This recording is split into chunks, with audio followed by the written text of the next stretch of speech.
స్థానికులకే ఉద్యోగాల్లో ప్రిఫరెన్స్ ఇవ్వాలా? ఏ రాష్ట్రంలో ఉండే వాళ్ళకి ఆ రాష్ట్రంలో ఉద్యోగాలకి ప్రయారిటీ ఇవ్వాలా? లోకల్స్కే జాబ్స్ ఇవ్వాలా? ఇదే క్వశ్చన్ ఇంతకుముందు మనం చూస్తే హర్యానా కావచ్చు, జార్ఖండ్, ఈవెన్ ఆంధ్రప్రదేశ్లో కూడా రైజ్ అయింది. ఈ క్వశ్చన్ మీద కోర్టులకు కూడా వెళ్ళారు అనేక మంది. ఇప్పుడు కొత్తగా కర్ణాటక రాష్ట్రం, ఇదే పెద్ద చర్చ జరుగుతోంది, కాంట్రవర్సీ అయిపోయింది కర్ణాటకలో. జాబ్స్ రిజర్వేషన్ అనేది లోకల్స్కే ఇవ్వాలి అని చెప్పి కర్ణాటక ప్రభుత్వం ఒక బిల్ని ప్రపోజ్ చేసింది. కర్ణాటక క్యాబినెట్ దాన్ని ఆమోదించింది కూడా. అయితే ఆ బిల్ని ఇప్పుడు విత్హోల్డ్లో పెట్టారు. దానికి ప్రధానమైన కారణం కర్ణాటకలో వచ్చిన బ్యాక్లాష్, బయటంతా వచ్చిన ఒక విమర్శ అన్నమాట. Karnataka local candidates in the industries, factories and other establishments bill 2024 అనే బిల్లు ఒకటి క్యాబినెట్ ఆమోదించింది. దాని ప్రకారం మేనేజ్మెంట్ పోస్ట్లో ఏదైతే టాప్ మేనేజ్మెంట్ పోస్టులు ఉంటాయో 50%, అదేవిధంగా నాన్ మేనేజ్మెంట్ పోస్ట్లో 70%, ఇది కేవలం కనడి గ్యాస్కి మాత్రం ఇవ్వాలని చెప్పి ఆ బిల్లో ప్రపోజ్ చేశారు. అయితే ఈ బిల్లు విషయంలో విమర్శలు వచ్చేసరికి బిల్ని ప్రస్తుతానికి ఆపేశారనమాట. సో ఇక్కడ కనడి గ్యాస్కి private sector organisations, industries, factories వీటన్నిటిలో రిజర్వేషన్కి సంబంధించి ఒక చర్చ నడుస్తుంది ఇప్పుడు దేశమంతటా. ఈ కర్ణాటకలోని లోకల్స్కే జాబ్స్ ఇవ్వాలి అనే బిల్లో కీ ప్రొవిజన్స్లో ముఖ్యమైన ప్రొవిజన్ 50% రిజర్వేషన్ మేనేజ్మెంట్ పోస్టులో, 70% రిజర్వేషన్ నాన్ మేనేజ్మెంట్ పోస్టులో, అంతకుమించి 100% రిజర్వేషన్ చిన్న చిన్న పోస్టులు గ్రూప్ సి, డి కేటగిరీ ఇవి ఉంటాయి కదా, ఆ లెవెల్లో 100% లోకల్స్కి ఇవ్వాలని చెప్పి. ఈ బిల్లులో ఇంకొక ముఖ్యమైన ప్రొవిజన్ ఏంటంటే కర్ణాటకలో పుట్టి ఉండాలి, 15 సంవత్సరాలు కర్ణాటకలో ఉండి ఉండాలి, కన్నడ చదవటం, రాయటం, మాట్లాడటం వచ్చి ఉండాలి. వీళ్ళనే కర్ణాటకలో లోకల్ పర్సన్స్గా కన్సిడర్ చేస్తాం, వీళ్ళనే కనడి గ్యాస్గా కన్సిడర్ చేస్తాం జాబ్ రిజర్వేషన్ కానీ బిల్లో ఉంది. ఇక్కడ కన్నడ భాష వచ్చా లేదా అని చెప్పి క్యాండిడేట్ నుంచి ఎలా తెలుసుకుంటారు? వాళ్ళు 10th క్లాస్ సర్టిఫికేట్, ఎస్ఎస్సి సర్టిఫికేట్లో కన్నడ పాస్ అయి ఉండాలి, అక్కడ కన్నడ లాంగ్వేజ్లో పాస్ అయి ఉండాలి. లేదా 10th క్లాస్లో కన్నడ చదవకుండా ఉంటే వీళ్ళు ఇప్పుడు కొత్తగా ఒక టెస్టింగ్ ఏజెన్సీ వాళ్ళు వీళ్ళకి ప్రొఫిషియన్సీ, లాంగ్వేజ్ ప్రొఫిషియన్సీ టెస్ట్ పెడతారో ఆ టెస్ట్ పాస్ అయి ఉండాలన్నమాట. ఈ బిల్లు ప్రకారం ముందుగా లోకల్ క్యాండిడేట్స్ ఎవరైతే క్వాలిఫై అయి ఉంటారో క్వాలిఫైడ్ లోకల్ క్యాండిడేట్స్కి ఫస్ట్ ప్రిఫరెన్స్ ఇవ్వాలి. ఒకవేళ వాళ్ళు దొరకని పక్షంలో నాన్ లోకల్స్కి అవకాశాలు ఇవ్వాలి, అంతేగాని ఫస్ట్ ప్రయారిటీ మాత్రం లోకల్స్కి ఇవ్వాలని చెప్పి బిల్లు చెప్తోంది. ఒకవేళ కనుక companies, factories and other establishments ఈ బిల్లు ప్రొవిజన్స్ ప్రకారం కంప్లైంట్స్ చేయకపోతే, అంటే ఈ బిల్లులోని ప్రొవిజన్స్ పాటించకపోతే వాళ్ళకి పెనాల్టీస్ కూడా భారీగానే ఉన్నాయి. ఇదే సందర్భంగా కర్ణాటక ఉప ముఖ్యమంత్రి డికే శివకుమార్ కూడా ఒక రిమార్క్ చేశారు.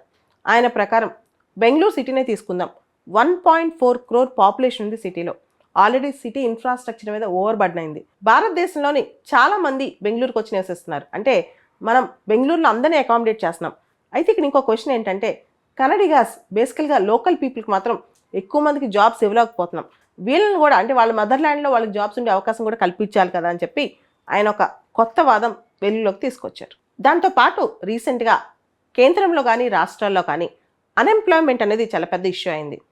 గవర్నమెంట్స్, రాష్ట్ర ప్రభుత్వాలు కావచ్చు కూడా, గవర్నమెంట్స్ ఇంక్లూడింగ్ స్టేట్ గవర్నమెంట్స్ అనమాట, రాష్ట్ర ప్రభుత్వాలు కూడా అన్ఎంప్లాయ్మెంట్కి ఆన్సరబులే.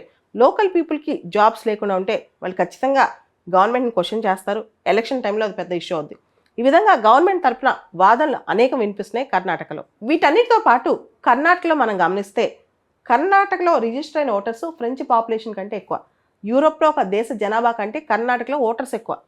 అంటే కర్ణాటక జనాభా చూసుకోండి, బయట నుంచి వచ్చేవాళ్ళు ఇక్కడ అసిమిలేట్ కాలేకపోతున్నారు లోకల్స్తో.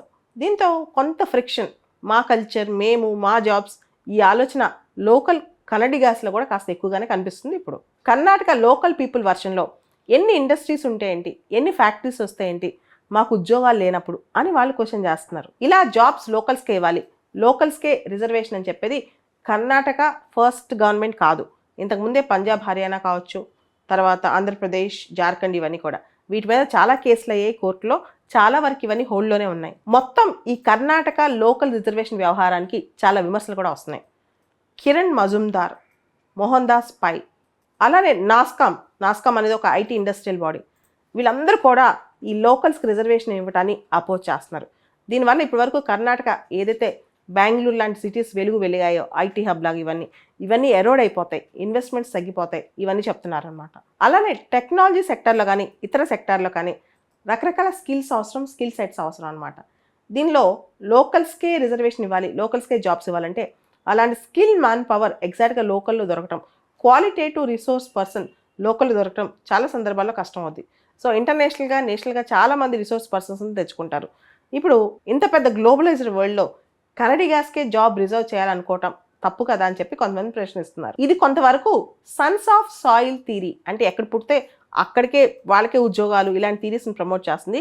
ఇది మన రాజ్యాంగానికి విరుద్ధం. ముఖ్యంగా article 14 equality, article 16 public employment, right to access to public employment, article 19 clause 1 clause D freedom of movement, ఎక్కడికంటే అక్కడ మనం వెళ్ళొచ్చు, భారతదేశంలో ఎక్కడైనా రిసైడ్ అవ్వచ్చు, freedom of movement, freedom of residence, article 21 right to life and liberty, వీటన్నిటి ఇది విరుద్ధం అని చెప్పి చాలామంది వాదిస్తున్నారు. వీటన్నిటితో పాటు కర్ణాటకలో జాబ్స్ లోకల్స్కే రిజర్వ్ చేయాలి అనే అంశం మీద స్ట్రెస్ చేస్తే ఇన్వెస్టర్స్ భయపడతారు, ఇన్వెస్ట్మెంట్స్ రావు. ఆల్రెడీ వద్దాం అనుకున్న వాళ్ళు హైదరాబాద్కో చెన్నైకో తరలి వెళ్ళిపోతారు. ఈ అపోహలు, ఇలాంటి రూమర్స్ కూడా ఇప్పుడు చక్కర్లు కొడుతున్నాయి కర్ణాటకలో. ఇదంతా మనం గమనిస్తే కనుక అన్ఎంప్లాయ్మెంట్, పాపులేషన్, ఉన్న పాపులేషన్కి రిసోర్స్ ఇవ్వకపోవటం, స్కిల్స్ ఇవ్వకపోవటం, ఇవన్నీ కూడా ఎఫెక్ట్ అవుతున్నాయి. భారతదేశంలోనే ఇంటర్నల్గా మనం చూసుకుంటే అవుట్వర్డ్ మైగ్రేషన్, ఏదైతే రాష్ట్రాలు కాస్త పేదగా ఎక్కువ జనాభాతో ఉన్నాయో ఆ రాష్ట్రాల నుంచి కొంచెం బాగా ఇండస్ట్రీస్ ఉన్న రాష్ట్రాలకి ప్రజలు తరలి వెళ్ళిపోవటం అనమాట.